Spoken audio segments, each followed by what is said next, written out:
A Bíblia nos apresenta os profetas como homens de Deus, vozes corajosas que falaram a verdade em meio à corrupção e à idolatria.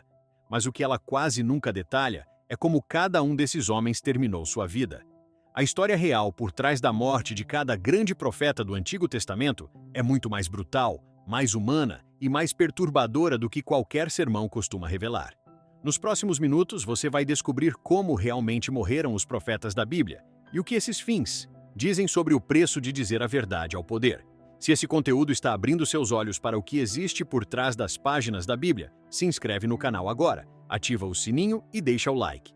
Isso faz com que o YouTube mostre esse conteúdo para mais pessoas que precisam ver isso. Feito isso, vamos começar. O primeiro é Isaías. Ele é o profeta mais citado no Novo Testamento, o homem que descreveu a morte do Messias com tanto detalhe, séculos antes de acontecer, que alguns estudiosos chegaram a questionar se ele não teria escrito depois dos fatos. Era filho de Amós, tinha acesso direto à corte real de Jerusalém e ministrou por mais de 40 anos, sob 4 reis de Judá. Não era um camponês sem nome, era alguém com posição, com influência e com proximidade ao poder. E foi exatamente isso que não o salvou. Quando o rei Ezequias morreu e Manassés assumiu o trono, tudo mudou. Manassés foi considerado o rei mais ímpio de toda a história de Judá. Segundo o Sipoassirtuf, Talmude babilônico e a tradição patrística preservada por Justino Mártir e Tertuliano, foi ele quem ordenou a morte de Isaías. O método registrado é o que torna esse fim impossível de esquecer. Isaías foi serrado ao meio dentro de um tronco de madeira. A referência mais próxima dentro da própria Bíblia está na carta aos Hebreus, capítulo 11, versículo 37, que lista mártires da fé que foram serrados ao meio, sem nomear nenhum deles, mas descrevendo o ato. A tradição cristã e judaica identifica Isaías nessa lista. O homem que escreveu, "Ele foi ferido por causa das nossas transgressões", morreu partido ao meio, por ordem de um rei que governava o mesmo povo que ele havia passado décadas tentando alcançar. Já Jeremias é chamado de profeta das lamentações, e há razão para isso. Foi chamado ainda jovem, recusou, disse que não sabia falar. Deus insistiu. E Jeremias passou o resto da vida entregando mensagens que ninguém queria ouvir, sendo preso, jogado numa cisterna com lama até os joelhos, humilhado publicamente e sistematicamente ignorado por reis, sacerdotes e pelo próprio povo que ele amava. Quando Jerusalém caiu para a Babilônia em 586 a.C., Jeremias foi um dos poucos poupados pelo general babilônico Nebuzaradã, que tinha ordens de tratá-lo bem. Isso mesmo, o inimigo o tratou melhor do que o próprio povo. Mas o fim de Jeremias não veio em Jerusalém. Um grupo de judeus que fugiu para o Egito contra a vontade expressa de Deus e contra o aviso explícito de Jeremias, o levou consigo à força. Foi em Tafenes, no Egito, que Jeremias passou seus últimos anos. A tradição preservada por Tertuliano, por Jerônimo e no martirológio cristão indica que Jeremias foi apedrejado até a morte pelo próprio grupo de judeus que o havia levado consigo. O profeta que chorou por Jerusalém foi morto por aqueles a quem nunca parou de servir, numa terra estrangeira, longe de tudo que conhecia.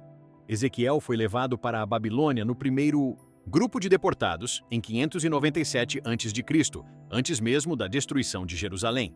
Profetizou entre os exilados durante mais de 20 anos.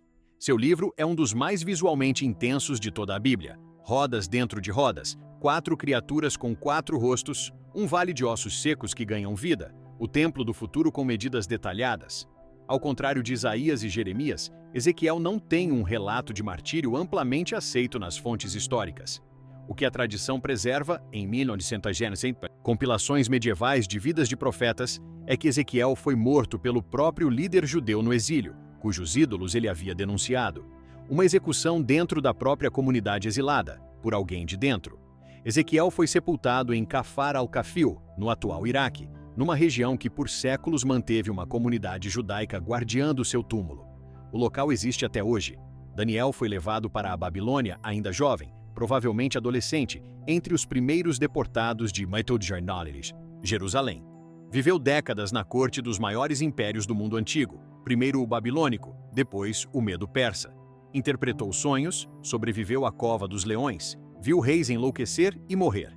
Chegou a uma idade avançada sem nunca comprometer o que acreditava, mesmo quando a lei do império ordenava o contrário. O livro de Daniel não registra sua morte, e as fontes históricas sobre seu fim são escassas.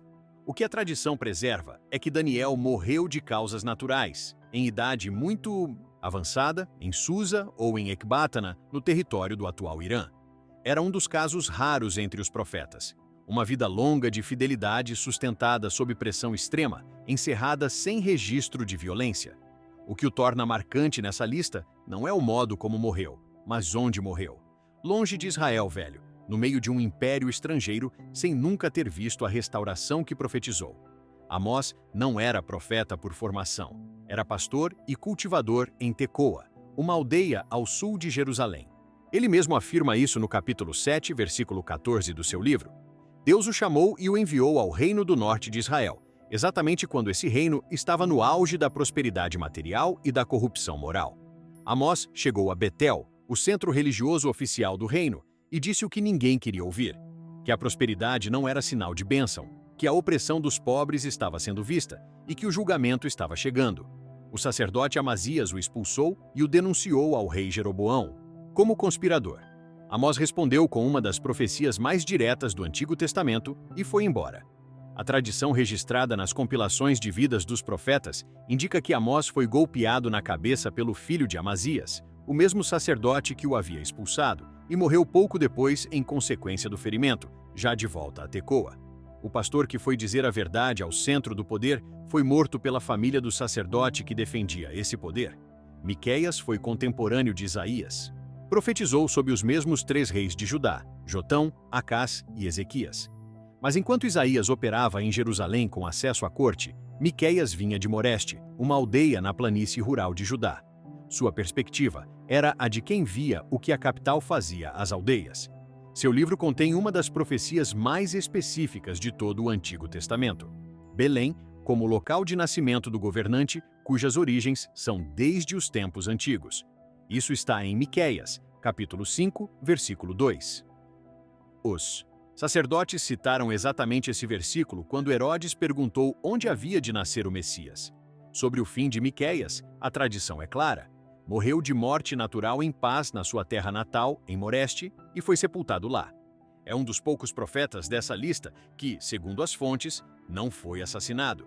Terminou como começou, longe do centro, no mesmo lugar onde tudo havia começado, sem reconhecimento formal em vida. Agora há um nome que exige atenção especial: Zacarias, filhos de Joiada. Este não é o profeta Zacarias, cujo livro está no cânone do Antigo Testamento. É um sacerdote profeta do mesmo nome que viveu antes dele, e cuja morte é registrada com detalhes suficientes para ser inconfundível. Zacarias, filho do sumo sacerdote Joiada, foi morto dentro do próprio templo de Jerusalém, no pátio sagrado, por ordem do rei Joás. O mesmo rei que havia sido criado e protegido pelo pai de Zacarias. O mesmo rei a quem Joiada havia servido com total lealdade durante toda a sua vida. Quando Joiada morreu, o rei abandonou a aliança, voltou à idolatria, e quando Zacarias levantou a voz contra isso, o rei convocou o povo e mandou apedrejá-lo no átrio do templo. As últimas palavras de Zacarias estão registradas em 2 Crônicas, capítulo 24, versículo 22.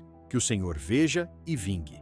Jesus referenciou essa morte em Mateus, capítulo 23, versículo 35, ao listar o sangue derramado desde Abel até Zacarias, abrangendo toda a extensão dos mártires do Antigo Testamento. Zacarias foi morto no lugar mais sagrado que existia, pelas mãos de um homem a quem a própria família havia dado tudo. Urias, filho de Semaías, é um profeta quase desconhecido. Aparece apenas em Jeremias, capítulo 26, versículos 20 a 23. Profetizou contra Jerusalém e contra o templo exatamente a mesma mensagem de Jeremias.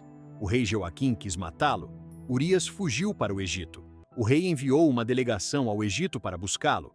Encontraram Urias, prenderam-no e o trouxeram de volta a Jerusalém acorrentado. O rei o matou à espada e mandou atirar o corpo na vala comum, sem sepultura digna. Esse é um dos casos documentados de extradição política no Antigo Testamento. Um profeta que fugiu foi caçado em outro país, extraditado e executado ao chegar. A razão pela qual esse caso está registrado em Jeremias é provavelmente esta: Jeremias sobreviveu onde Urias não sobreviveu. E o texto preserva a comparação para mostrar que não havia garantia alguma de que os profetas sairiam vivos de suas mensagens. Urias foi a prova de que podia ter corrido de outra forma. Eliseu recebeu o manto de Elias e fez um único pedido, uma porção dupla do espírito que havia nele. Os relatos sobre Eliseu no livro de 2 Reis ocupam mais capítulos do que qualquer outro profeta do Antigo Testamento, com exceção de Isaías. Ressuscitou um menino, multiplicou alimentos, curou a lepra de um general estrangeiro, fez um machado de ferro flutuar na água. Ao contrário de quase todos os outros dessa lista, Eliseu morreu de doença. 2 Reis, capítulo 13, versículo 14, registra que Eliseu ficou gravemente doente e que o rei Joás desceu até ele e chorou sobre ele, dizendo: meu pai, os carros de Israel e a sua cavalaria. As mesmas palavras que Eliseu havia dito quando Elias subiu aos céus. E há um detalhe sem paralelo em qualquer outro profeta dessa lista. Depois de morto e sepultado, o corpo de Eliseu ainda operou um milagre.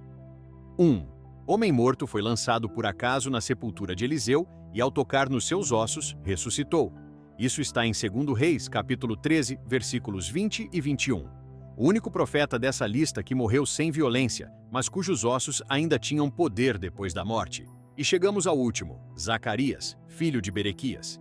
Este é o Zacarias do livro canônico, o penúltimo dos profetas menores. Profetizou após o retorno do exílio babilônico, por volta de 520 a.C. Seu livro contém algumas das profecias messiânicas mais detalhadas de todo o Antigo Testamento: o rei entrando em Jerusalém montado num jumento, as 30 moedas de prata, as mãos transpassadas, o pastor ferido e o rebanho disperso. Sobre seu fim, a tradição é inconsistente.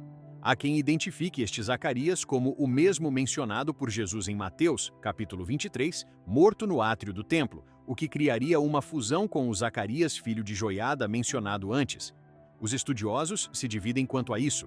O que está documentado com consistência na tradição judaica é que Zacarias, filho de Berequias, foi martirizado. O método e as circunstâncias exatas variam conforme a fonte. O que não varia é o padrão que atravessa toda essa lista. O homem que escreveu sobre mãos transpassadas não foi exceção à violência que descreveu. 10 profetas. Histórias que cobrem séculos, continentes e impérios. Mortos em Jerusalém, no Egito, na Babilônia, no Iraque. Alguns foram mortos por reis, outros por sacerdotes, outros pelo próprio povo a quem serviam. Um foi caçado em outro país e trazido de volta para ser executado. Nenhum deles tinha benefício material em vista, nenhum tinha qualquer garantia de proteção. E a maioria entregou mensagens que sabia que não seriam bem recebidas e as entregou mesmo assim. O que esses fins revelam não é só sobre religião. É sobre o que acontece quando alguém decide dizer a verdade ao poder de forma consistente, sem parar, durante décadas. E sobre o preço que esse tipo de convicção cobrou, de forma quase invariável, ao longo de toda a história bíblica. Se esse conteúdo abriu seus olhos para algo que você não sabia sobre a palavra de Deus, ele merece chegar a mais pessoas. Compartilha com alguém que precisa ver isso. Deixa o like e se inscreve no canal se ainda não fez isso. E antes de ir, deixa aqui nos comentários qual desses profetas mais te surpreendeu. Qual fim você nunca imaginava que tivesse sido assim? Me conta. Eu leio todos os comentários. Até o próximo vídeo.